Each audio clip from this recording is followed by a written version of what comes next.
تو بہتر ہے کہ get her self check from a dermatologist, اور وہ بتائیں گے کہ جیسے پگمنٹیشن کی لائٹنگ کرنے کی میڈیکیٹڈ بلیچ کریمز بھی آتی ہیں, جس کے ساتھ آپ تھوڑا سا اگر ٹاپیکل اسٹیرائڈ ملا کے لگائیں تو it gives very good result. اور کیونکہ آپ کا ایریا اچھا خاصا سینسیٹیو ہے تو ان کو یہ کرنا چاہیے کہ خود سے ایکسپیریمنٹ کرنے کے بجائے اپنے اسکن اسپیشلسٹ کے پاس جا کے جو پراپر آئنٹمنٹ ہے وہ لگائیں, کیونکہ وہاں پر اگر ہم کوئی بھی تیز قسم کا اسٹیرائڈ لگا لیں, اگر یہ اپنی مرضی سے کسی کے کہنے میں یا سننے میں آ کے لگا لیں تو وہ ایریا بہت سینسیٹیو اور پتلا ہو جاتا ہے with the period of time. تو اٹس بیٹر کہ اس طرح کی چیزیں داغ دھبے ہلکے ہو جائیں گے اور ود ٹائم چلے بھی جائیں گے. اور اگر وہ دھوپ میں جاتی ہیں تو وہ چاہیں کہ اپنے آپ کو وہ کور کریں اور ساتھ میں سن بلاک ضرور لگا کے جائیں تاکہ مزید داغ یا اریٹیٹ نہ ہو, اور اس پہ کچھ بھی ان نیسیسری کوئی بھی میک اپ پروڈکٹ یا کوئی بھی چیز ایسی نہ لگائیں تاکہ اس سے اور مسئلہ بڑھے گا.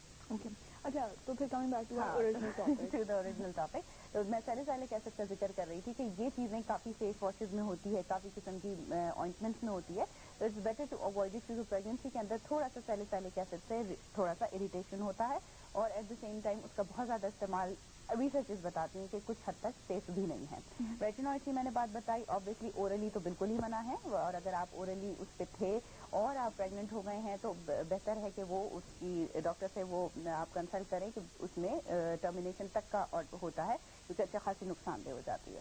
لیکن اگر آپ ٹاپکلی لگا رہے ہیں اس کو تو وہ اتنا زیادہ نقصان دہ نہیں ہے, لیکن آپ کاشسلی لگائیں, ایسا نہیں کہ اپنی مرضی سے خود ہی لگا رہے ہیں کہ جی میں عام دن میں بھی لگا رہی تھی تو میں اب بھی لگا لوں. اور باقی جہاں تک ہائیڈریشن کا سوال ہے, آپ اس میں اپنا زیادہ پانی پئیں, ہر طرح کے فروٹس کھائیں, ویجیٹیبلس کھائیں, it's very good for your health as well as baby. تو یہ ضروری ہے کہ آپ اپنی جو اسکن کیئر روٹین ہے اس کو بالکل بھی نہ چھوڑیں, ڈائٹ اپنی جو لے رہے تھے اس میں مزید ایکسٹرا جو چیزیں ضروری ہیں وہ لیں. Try to have a good haemoglobin, کیونکہ عموماً ہمارے یہاں ساؤتھ ایشین جو پورا ایریا ہے اس میں زیادہ تر عورتیں جو ہے بار بار ایک تو پریگننٹ ہو رہی ہوتی ہیں, اور اگر نہیں بھی ہیں تو وہ اتنی دبلی پتلی, ان کے کھانے کی کوئی لائف اسٹائل ہمارے یہاں کوئی کھانے کا اتنا اچھا تو نہیں ہے کہ ہم ہر طرح کی ویجیٹیبلس فروٹس, جتنا باہر کے ملکوں میں یہ ہے کہ وہ چاہے کچھ بھی نہ کھائیں لیکن وہ یہ چیزیں بہت کھاتے ہیں کہ ان کو اپنا پروپورشن میل ضرور لینا ہوتا ہے. حالانکہ وہ ہم سے زیادہ جنک فوڈ کھاتے ہیں لیکن still they have a very good meal, اس میں ایسا بیلنس ہوتا ہے کہ ویجیٹیبلس بھی ہیں, فروٹس بھی ہیں, تو وہ لوگوں کا ہیموگلوبن اتنا کم نہیں ہوتا جتنے ہماری طرف ہے. اسی سے ریلیٹڈ میرے پاس ایک سوال ہے. صبح میری ایک ہماری ہی کامن ایک فرینڈ سے بات ہو رہی تھی, تو she said she is in Hare 7 months I believe, اور انہوں نے آئرن سپلیمنٹس نہیں لیا ہے, دس از ہر فرسٹ بیبی. تو آئی واز جسٹ ونڈرنگ, ان کو کہا گیا ہے کہ بھائی نہیں, فرسٹ بیبی میں کوئی فرق نہیں پڑتا ہے, اور آپ you can get away without taking haemoglobin, اور ان کا بھی ہیموگلوبن لو ہو گیا. And when I told her کہ نہیں ہیموگلوبن لینا چاہیے تھا تم کو, تو شی سیڈ نہیں مجھے ڈاکٹر نے کہا صحیح ہے, سب صحیح ہے. تو آپ کا کیا دیکھیں, ہیموگلوبن یہی ہوتا ہے کہ ہمارے خون کی جو کمی ہوتی ہے اس کی انڈیکیٹر ہوتا ہے, ٹھیک ہے. نارملی عورتوں میں 11 سے 14 تک کے بیچ میں اٹس گڈ, ٹھیک ہے. اب ہمارے ہاں جب پہلے 11 ہوتا ہے, جب پریگنینسی ہونے لگتی ہے, حالانکہ وہ تھوڑا بہت ہی کھاتی ہے, اتنا کوئی زیادہ تو نہیں کھا رہی ہوتی, وہ 9 وہ 8 یہاں تک جانے لگتا ہے, اور آپ ان کا کمپلیکشن دیکھیں وہ پیل ہو رہی ہے. اچھا, لوگ یہ سوچتے ہیں کہ یہ چلو جی لڑکا ہو رہا ہے تو وہ ایسی ہو رہی ہے, لڑکی ہو رہی ہے تو ایسا ہو رہا ہے, ایسا نہیں ہوتا, ایسا کچھ نہیں ہوتا. ہیموگلوبن لو ہو رہا ہے تو وہ پیل ہوتی چلی جا رہی ہے. ہمارے بہت مسکنسپشن اس چیزوں کو لے کے, تو ہوتا یہ ہے کہ آپ اپنے ہیموگلوبن, خیر گائناکالوجسٹ بہت اچھا چیک اپ رکھتی ہیں, لیکن اگر آپ کسی اوتھینٹک گائناکالوجسٹ کے پاس جائیں, good set up, then he will guide you کہ کس طرح سے, کیونکہ دے نو کتنا آپ ڈوز دیں گے آئرن کا تو کتنا آپ کا ہیموگلوبن بڑھے گا. تو ایٹ لیسٹ اگر زیادہ نہ ہو تو وہ 11 تک بھی آ جائے, کیونکہ ڈیلیوری کے ٹائم پہ آبویسلی چانسز ہوتے ہیں بلڈ لاس کے, تو وہ اس کو مینج کرنے کے لیے, کیونکہ ایسا نہ ہو کہ اس کو کوئی ایمرجنسی اور اس وقت آپ ایمرجنسی میں ٹرانسفیوز کر رہے ہیں, تو it's better to have a good haemoglobin with you. اور اس کے اندر اب یہ بھی دیکھ لیں, بعض لوگوں کے ہیموگلوبن اس لیے بھی صحیح نہیں ہوتا کہ کچھ پرابلمس آلریڈی میڈیکلی جو ہڈن آؤٹ ہوتے ہیں وہ اندر ہوتے ہیں, جنہیں ہم تھیلیسیمیا مائنر بھی کہہ سکتے ہیں, ہوتا ہے. تو وہ ایسا نہ ہو کہ اندر ہو تو وہ اس کیس میں ذرا اور پرابلم ہو جاتا ہے, then you have to involve a haematologist as well.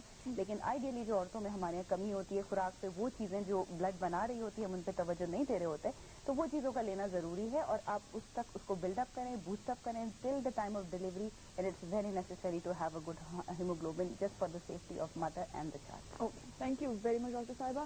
اور یہاں پر لیں گے ہم ایک بہت چھوٹی سی بریک, اور میں آج اپنے ذرا ناظرین کو بتاتی چلوں کہ آج میری پوری ٹیم اتنی تو کوئی سارکاسٹک ہوئی ہے میرے ساتھ, اتنی سارکاسٹک ہوئی ہے, ایسی مجھے ایسے تانے سننے کو مل رہے ہیں صبح سے, جیسے میں نے پتہ نہیں کیا کر دیا ہے. اچھا جی, تو میں نے اب بھڑاس نکال لی اپنے دل کی, تو اب میں بریک لے سکتی ہوں یہاں پر. جب میں بریک سے واپس آؤں گی تو میں آپ لوگوں کے میسیجز بھی پڑھ کے سناؤں گی جو ہمیں مل چکے ہیں اب تک, اور آغا صاحب سے آپ لوگوں کے بہت سارے سوال ہوں گے آج, تو جلدی جلدی ٹیکسٹ کرنا شروع کر دیں 2791 کے اوپر. Don't go anywhere, we will be right back. اتنی دیر میں اپنی ٹیم کا سارکازم سنتی ہوں.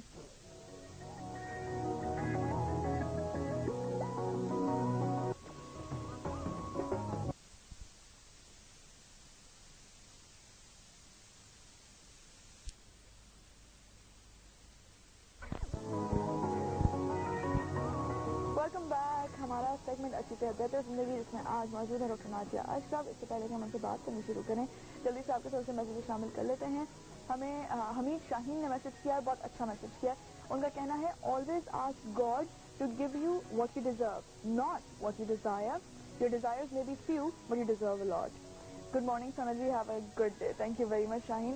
اچھا, اس کے علاوہ ہمیں کاشف کا لاہور سے میسج آیا ہے جنہوں نے کہا ہے کہ آغا صاحب کا نمبر دے دیں. اچھا, جن لوگوں کو آغا صاحب کا نمبر چاہیے پلیز ہمیں کال کریں 256-3705 پر, اور جب آپ کی لائن مل جائے گی تو آپ آغا صاحب کا نمبر ہم سے لے سکتے ہیں, ہم دے دیتے ہیں. ہم آپ کی ہیلپ کرنے کے لیے یہاں پہ بیٹھے ہوئے ہیں.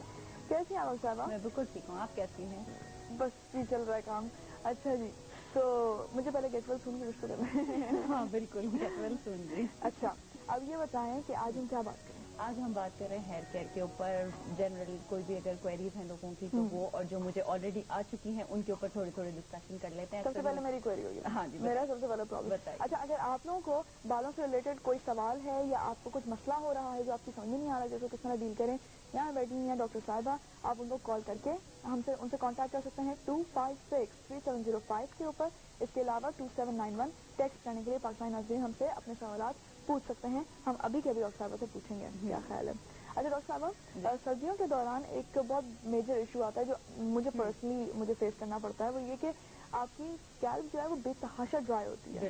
اور ناٹ جسٹ دیٹ, پھر آپ کو یہ کرنا ہوتا ہے کہ آپ تیل تو لگا نہیں سکتے, کیونکہ آپ تیل اگر لگائیں گے اور پھر سب دھوئیں گے تو اوور ڈرائی ہو جائے گی. تو وہاں پہ مختلف ماسک ملتے ہیں مارکیٹس میں, تو وہ جو ہیئر ماسک ہوتے ہیں یا جو انٹینسو ٹریٹمنٹس ہوتے ہیں, ڈو دے ورک یا وہ الٹا فائدہ کرنے کی بجائے نقصان کراتے ہیں؟ دیکھیے, ڈپینڈ کرتا ہے کہ ہر آدمی کی انڈیویجول سینسٹیوٹی کیا ہے. یہ جو انٹینسو ریکوری یا پروٹین ٹریٹمنٹ کے جو بھی ہم بات کرتے ہیں, ٹھیک ہے, once in a month it's okay, ٹھیک ہے, آپ کر سکتے ہیں. لیکن بعض لوگ اس کو روٹین میں کرتے ہیں, ایوری ویک کر رہے ہیں, خود سے وہ ایزیوم کر لیتے ہیں کہ ان کے بالوں کے ساتھ ابھی ان چیزوں کی ضرورت ہے, جبکہ بعض اوقات وہ چیزیں نیڈڈ نہیں ہوتی.